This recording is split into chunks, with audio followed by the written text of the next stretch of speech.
As far as treatments are concerned, I like to keep the least invasive first, and then we sort of move up in a progressive way to the more invasive.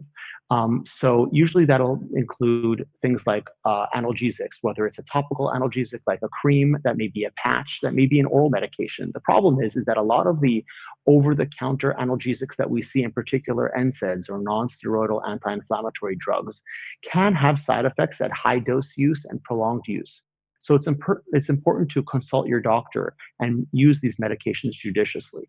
Oftentimes, a combination of those things plus a regimen of physical therapy, exercise, and stretching will be enough to address the acute joint symptoms that the patient is having.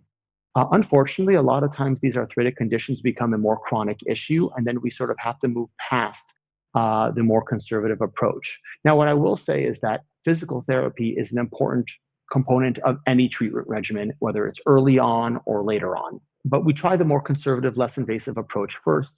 If those ultimately fail, we oftentimes will progress to injection therapies. This may include cortisone injections. This may include hyaluronic acid injections with certain joints. And if ultimately those fail, sort of the newer techniques involve regenerative medicine. Things like PRP, platelet-rich plasma, or stem cells have been used with a lot of success in the recent years. Unfortunately, there's still a group of patients who will still ultimately fail those more conservative and less invasive approaches.